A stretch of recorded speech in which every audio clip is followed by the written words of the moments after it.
I watched him do it in real time. We were in the executive conference room, 15 people around the table, and Paul Renner, my boss, was presenting my work. Except it wasn't my work anymore. He'd changed it. Right there in front of everyone.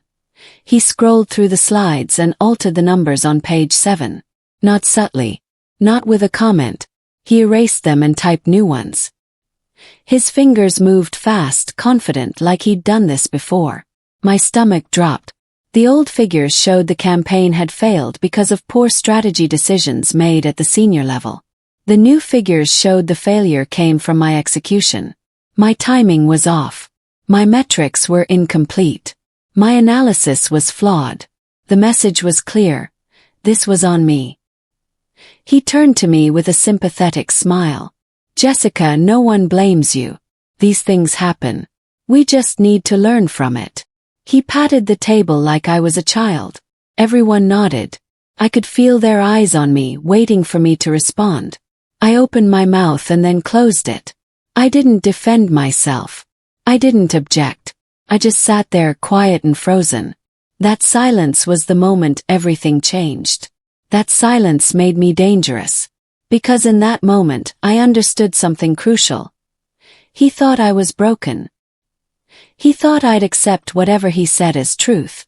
He'd no idea I was already planning. 3 months earlier, Paul had called me into his office alone. He closed the door, always a good sign. He told me I was his best analyst. He said the board was watching my work. He said I had real potential. We talked for 40 minutes about my career, my goals, my future at the company. He made me feel seen. He made me feel special. He made me believe that I mattered to him. Then, in whispers, he started asking me to do things differently. Just this one campaign, Jessica. Let's try a more aggressive approach. I know the data doesn't support it, but trust me on this. I trusted him. I was young, ambitious, hungry to prove myself. I was the girl who'd worked 3 jobs to afford college. I was the girl with something to prove. And he was the guy who believed in me.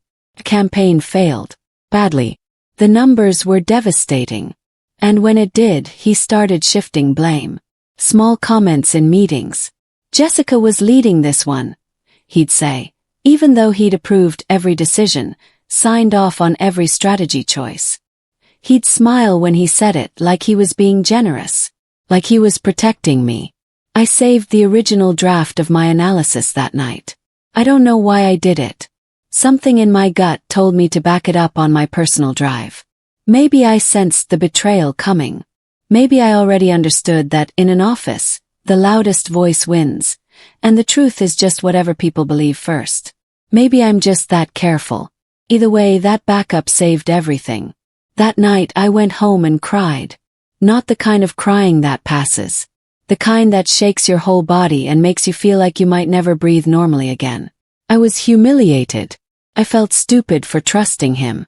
I felt powerless sitting in that room while my reputation was rewritten in front of witnesses who'd believe the new version simply because Paul said it louder. I locked myself in my room so my brother wouldn't hear me. I thought about quitting. I thought about calling HR. I thought about confronting Paul privately and demanding he fix it. Every option felt like it would make things worse. Maybe he'd deny it. Maybe he'd flip it back on me. Maybe HR would side with him because he was the boss and I was just the analyst. Maybe this would follow me forever, marking me as a troublemaker. And then, at midnight, something shifted inside me. I stopped being angry. Became patient. Patient is more dangerous than angry. Patient people plan. I opened my laptop and pulled up both versions of the report. The original and what he'd presented. I created a folder on my desktop. I labeled it Evidence. I didn't know what I'd do with it yet, but I knew I'd need it. I knew this wasn't over. And I knew that Paul had made a mistake thinking I'd just roll over. The next Monday I walked into the office and felt the shift immediately. Co-workers who used to chat with me at lunch suddenly had urgent meetings when I approached. My inbox, which had been full of requests and collaborations, went quiet. Eerily quiet. I was invisible now. Invisible and blamed. The girl who'd failed the big campaign. The girl who couldn't execute. the girl to avoid. People would literally turn their heads when I walked past. It was a slow-motion social death, and everyone was watching it happen without saying anything. That's the worst part of workplace betrayal, the silence from everyone else. The fact that they all believed Paul's version because he said it first and with confidence. No one asked for my side. No one wanted to hear my explanation. By Wednesday, HR scheduled a check-in with me. The email was formal, professional, concerned. I knew what it meant. They were documenting the failure, building a case file, creating a paper trail that would eventually lead to my termination if I gave them any reason to pull the trigger. This wasn't about helping me. This was about protecting the company from liability. I went to the meeting. I was calm. I admitted mistakes. Mistakes I didn't actually make. I showed responsibility for things that weren't my fault. I asked what I could do better. The HR manager, a woman named Catherine, looked almost confused. She'd expected me to be defensive. Instead, I was the perfect employee accepting feedback. Threw her off balance. And that was exactly what I wanted. 2 days later, Paul called me into his office again. This time he didn't close the door all the way. He wanted people to see this. He wanted to be seen as the compassionate leader consoling his struggling employee. He wanted to build his image as the mentor who cared, even when things went wrong. He was performing for an invisible audience. He told me he knew this was hard. He said the board still believed in me, but I needed to prove myself. He said the company was investing in my future, but I had to meet them halfway. His words were kind. Perfectly kind. Too kind. His smile was warm and genuine looking. But his eyes were empty. Cold. Dead inside. He thought he'd broken me. He thought I was damaged goods now. Grateful for any scraps of approval he threw my way. He had no idea what I was planning. I nodded like a good employee. I thanked him like he'd done me a favor. I told him I'd do better, work harder, show my value. I performed gratitude. Inside, I was already planning how to bring him down. Inside, I was calculating which threads to pull and when to pull them. Inside, I was building the case piece by piece, brick by brick, preparing for the moment when I'd finally have enough. That Friday, my brother called. His tuition bill had arrived. Our parents couldn't help. They were already stretched thin. He asked if I could loan him $5,000. $5,000 I didn't have because I was living paycheck to paycheck, trying to keep us all afloat. I told him yes anyway. Always do. Because I'm the older sister, and that's what older sisters do. But as I hung up, I realized the truth. I couldn't afford to lose this job. Paul knew that. He knew I had people depending on me. He knew I'd swallow the humiliation because the alternative was worse. But he didn't know I'd already started looking for leverage. I started listening in meetings. Really listening. Not just hearing words but understanding what they meant. Understanding the subtext. Understanding what wasn't being said. And I started hearing things. Comments Paul made. Small slips where he'd take credit for work he didn't do. Praise he'd accept for ideas that weren't his. Great point I made in that presentation. He'd say about something someone else had written. My strategy worked out. He'd claim about decisions that had been made by committee. Then I realized, I wasn't special. I wasn't his first scapegoat. I was just the current one. There had been others before me, and there would be more after if I didn't stop him. History would repeat itself unless I changed it. I found 3 other analysts who'd been in similar situations. Blamed for campaigns that failed because of senior-level decisions. Undermined in meetings. Their reputations quietly damaged while Paul climbed higher. One of them had already left the company, now working somewhere else and rebuilding her career. Another was actively looking for jobs, sending out applications every night like a desperate ritual. The third, a guy named Casey, was barely hanging on, considering whether to quit before he got pushed. I called Casey after work one day. We met at a coffee shop near the office, somewhere no one from the company would see us. I told him everything. He told me his story. We realized we had something powerful in common. We both had evidence. We both knew Paul was lying. And we were both too afraid to do anything about it alone. But together we might actually have a chance. I became a different person at work. I stopped speaking up in meetings unless directly asked. I stopped volunteering ideas. I took notes instead. Careful, detailed notes about everything that was said and who said it. I asked questions that seemed innocent but weren't. Questions designed to get Paul talking, to get him revealing his thinking, his justifications, his narrative.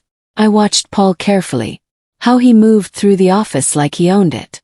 How he reacted when he felt threatened. What made him comfortable? What made him defensive? What topics made him light up with confidence because he thought he was getting away with something? Comfortable was dangerous. When Paul felt safe, he got sloppy.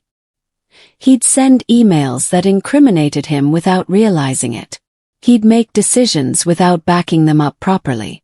He'd take shortcuts because he thought no one was paying attention. He thought I was broken and harmless. He had no idea I was hunting. And I was gathering everything I needed. Casey was doing the same thing in his own way.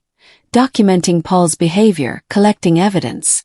We were two hunters circling the same prey. I started mapping everything. Every approval Paul had given. Every decision he'd authorized. Every timestamp. I looked at the metadata on the original report, the one he'd edited in that meeting. I checked his edit history. I created a timeline that showed exactly when he'd changed the numbers and exactly how much time passed before the presentation. One inconsistency jumped out at me, and my heart started racing. The version he presented had been edited 3 hours before the meeting. But his email about the meeting, the one asking executives to review the materials, had been sent 4 hours before the edits were made. He'd told people to look at something that didn't exist yet. He'd edited the report to match the narrative he'd already created. It was small, almost invisible if you weren't looking for it. But it was airtight, proved premeditation. It proved he'd planned to change the story all along. It proved this wasn't a mistake or a miscommunication. It was deliberate deception. Whispers started circulating around the office. Something about executive concern. Something about the failed campaign being worse than anyone thought. Rumors about audit inquiries. Rumors about the board asking questions. I didn't start those rumors. But I didn't stop them either. I let them breathe. Let them spread. Let them make people nervous. Paul started looking uncomfortable. He'd close his office door more. He'd take calls in the hallway. He'd check his email obsessively like he was looking for something, or hiding something. The confident smile he'd worn was cracking at the edges. Then he did what cornered animals do. He attacked. He started giving me more projects. Harder projects. Projects with impossible deadlines. Projects he'd personally oversee, so he could find fault with my work in front of others.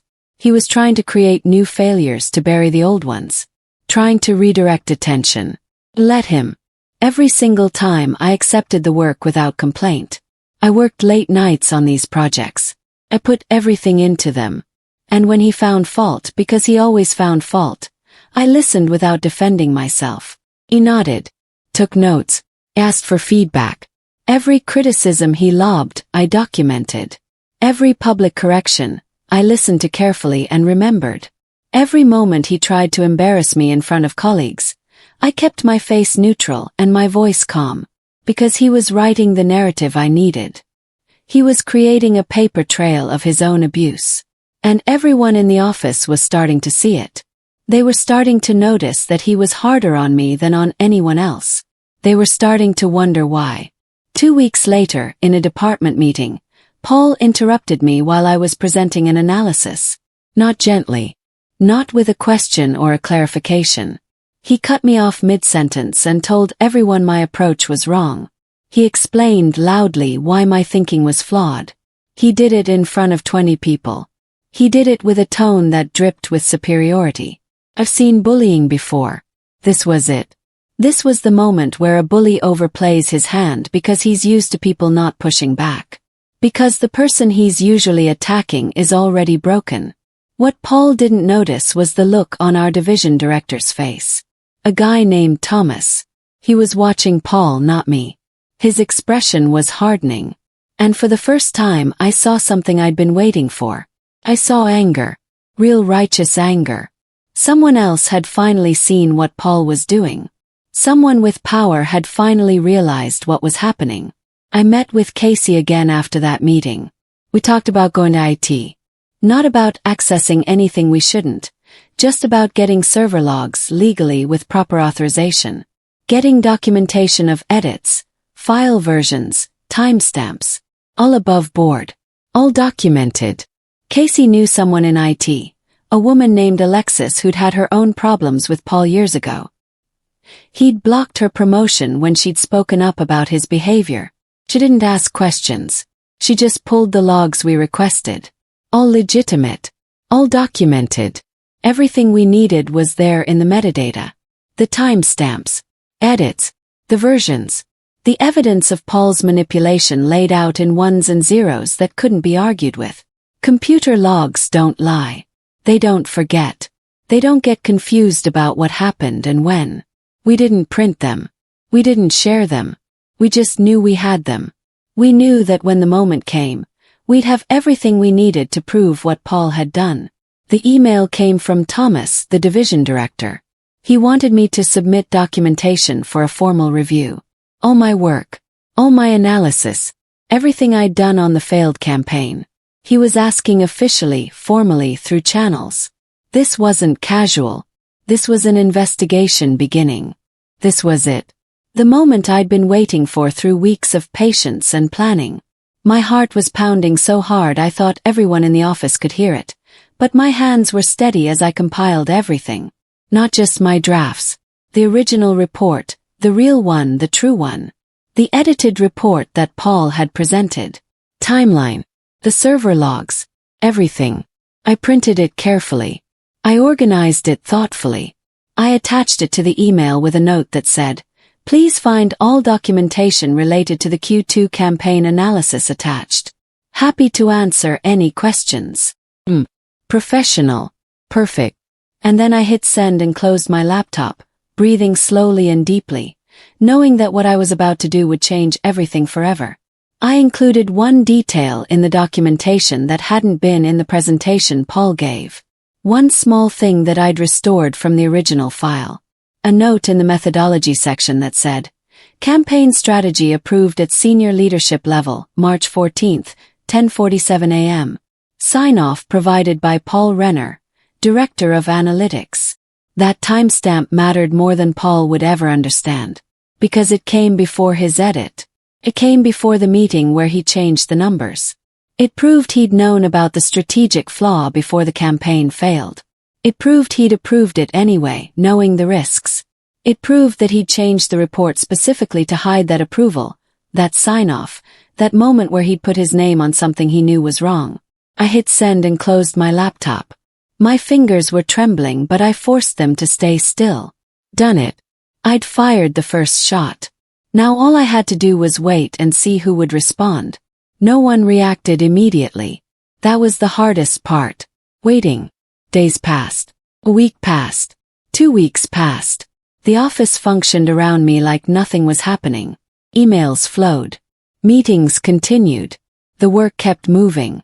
No one mentioned the documentation I'd submitted. No one asked me questions about it. No one pulled me into a room to confront me or praise me or ask for clarification. The silence was deafening. I started to wonder if Thomas had even looked at what I'd sent. If he'd even opened the file. If maybe he'd decided to protect Paul anyway, to bury the evidence, to let the lie stand because it was easier than dealing with the truth. Corporate politics is messy. Sometimes the truth loses. But then I noticed something. Paul was acting lighter. Looser. Like maybe he'd dodged the bullet. Like maybe the audit had gone away and the investigation had faded and he was going to get away with everything after all. He even smiled at me in a meeting. A real smile, not the predatory one. He thought he'd won. He thought I was finished and he'd destroyed me and everything was going to be fine. He was growing cocky. And that's when I knew I had him. One morning, Paul called a team meeting and announced a promotion pipeline. New opportunities, new roles, advancement for strong performers. The company was growing. Things were looking up. There was excitement in his voice, confidence, certainty about the future. Then he listed the names of who was moving forward. 5 people. 5 names. Strong performers. Rising stars. People with real potential. People who'd done good work. Mine wasn't on the list. But then, almost like an afterthought, he announced his own promotion. Moving up to a director role. A bigger office on the executive floor. Bigger salary. Bigger title. Bigger authority. A bigger platform to stand on while he pushed other people down and took credit for their work. He celebrated too early.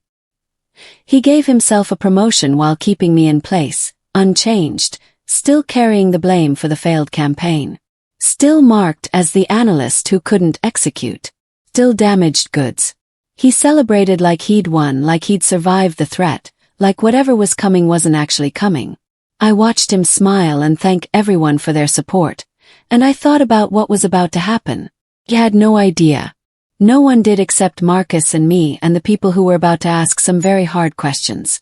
The next day, in a meeting with Thomas and 2 other executives, someone asked a simple question. Paul, can you walk us through the approval process for the campaign strategy? We're trying to understand where things went wrong. It was so casual, so innocent sounding. Just a question about process, about understanding, about learning from failure. Paul started explaining. He kept talking. He talked too much. When people are nervous, even if they're hiding the nervousness, they talk too much. They fill silence with words. They add details that weren't asked for. They dig holes and keep digging. He said he'd had concerns about the strategy, but that the metrics supported moving forward. Then he paused. His eyes flickered. Then he changed his answer. He said the metrics had been updated after the initial approval, so the concerns didn't matter anymore. Then 30 seconds later he changed it again. He said the metrics were fine. The execution had been the problem all along. The execution, meaning my execution. 3 different answers. All in the span of 60 seconds. All contradicting each other. All revealing that he was lying. That he was scrambling. That he'd been caught off guard and he didn't have a story prepared because he'd thought no one was looking. Thomas's face went very still. And I knew the moment had finally arrived. They pulled the reports. Both versions. The one Paul had presented to executives in that original meeting and the one I'd submitted to Thomas. They put them side by side on a screen so everyone could see them. 2 different documents. 2 different stories. 2 different versions of the truth. They looked at the edits. They checked the timestamps. They traced the metadata. They examined the server logs that Alexis had pulled. It was all there. Obvious. Undeniable. Impossible to explain away or reinterpret or claim was just a misunderstanding. Paul hadn't just shifted blame. He'd altered evidence. He'd changed the record to protect himself. And he'd done it in a way that was clearly intentional, clearly calculated, clearly premeditated. The timeline of his email sent before the edits were made proved it. The date stamp on the file before and after proved it. The server logs proved it. You can't argue with math. You can't debate facts. You can't spin a timestamp. The evidence was clean. The evidence was clear. The evidence was absolutely damning. And everyone in that room understood what it meant. Paul had committed fraud. When confronted with the evidence, Paul couldn't explain it. Not because he didn't try. He tried hard. He made excuses. He claimed he was just clarifying the data for presentation purposes. He said it was standard practice to adjust reports for different audiences. He said I was misunderstanding what had happened, that this was all just normal business procedure. But the timestamps didn't lie. And the server logs showed exactly what had happened and exactly when and exactly how. There was no interpretation. There was no gray area. There was only the hard evidence of his manipulation. The company brought in legal, not to evaluate the campaign or the results, to evaluate Paul's conduct, to determine whether he'd committed fraud, whether he'd violated company policy, whether he'd done something that could expose the company to legal liability, whether he'd done something that could get him arrested. The room changed. The mood shifted. This was no longer about a failed campaign or an analyst blaming her boss. This was about criminal conduct. This was about a director of a major company systematically lying and manipulating records. This was serious. I was questioned by legal counsel. A woman named Sophie with sharp eyes and a notebook who asked me to walk through exactly what happened. Every detail, every moment, every conversation I could remember. I told her the truth. All of it. The praise in private. The pressure in silence. Edited report. The meeting where I'd said nothing. The decision to keep the original file. Everything. I didn't embellish. I didn't make accusations beyond what I could prove. I didn't exaggerate or dramatize. I just answered the questions they asked, one by one, carefully and completely. I provided the documentation. I showed them the evidence. I laid out the timeline. I let the facts speak for themselves because the facts were damaging enough without any help from me. When it was done, Sophie thanked me. She said I'd done the right thing. She said coming forward had taken courage, and the company would handle it from here. She said I was protected under company policy. She said they took retaliation very seriously. She said I could trust that this would be handled properly. I didn't know if I believed her. But I knew I'd told the truth. And that was enough. 2 days later, a company-wide email was drafted. I didn't know what it would say. I didn't know if Paul would face real consequences or if this would all be swept under a carpet somewhere. I didn't know if I'd be fired for rocking the boat or protected for telling the truth. I just knew that something was about to change. And I was about to find out which side I'd land on. The email went out on a Friday morning. It announced an immediate suspension pending investigation. Paul Renner was no longer in his position. His responsibilities were being reassigned. A full review of recent personnel decisions was underway. By noon, his allies had scattered. The people who'd sided with him. The people who'd whispered in his ear. They were suddenly very professional, very distant, very careful not to associate with someone who might go down. I saw Paul leave the building at 1:47 p.m. He tried to call me once that day. Just once. I didn't answer. I let it go to voicemail. He didn't leave a message. 2 weeks later, Thomas called me into his office. I walked in expecting anything. I'd learned not to assume anything anymore. But Thomas was smiling. A genuine smile. An apologetic smile. A smile that told me good things were coming. He told me I was cleared. He said my conduct had been exemplary throughout the entire situation. He apologized for what I'd experienced under Paul's management. He said the company had reviewed my performance and found it to be consistently excellent. He said they should never have allowed what happened to happen. He said they wanted to offer me a promotion. Not the same one Paul had been promised. Better one. A role with actual authority. A team that would report directly to me. A salary increase that reflected what I actually deserved. New opportunities. Recognition. Validation. But more than that, he offered me a choice. I could stay and rebuild my career with a company that had finally seen the truth. Or I could leave with an excellent reference and their blessing to move wherever my career took me. No burning bridges. No hard feelings. Just respect for choosing truth over comfort. Just gratitude for doing the right thing even when it was hard. It was a real choice. Not a threat. Not an ultimatum.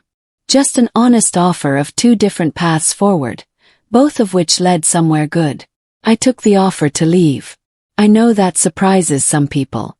I know people thought I'd want to stay and bask in vindication. But I didn't want Paul's office or his title or his salary. I didn't want to climb a ladder in a place where he'd climbed. I took a position at another company. Better role. Better team. Better culture. And when they asked me in the interview why I was leaving my previous job, I told them the truth. I said I'd experienced something difficult, but I'd handled it with integrity. I said I believed in doing the right thing, even when it was hard. They hired me anyway. Actually, I think they hired me because of it. 6 months later, I heard that Paul had been terminated. The investigation had found evidence of a pattern. Not just one scapegoat. Multiple instances over several years. Multiple people he'd blamed.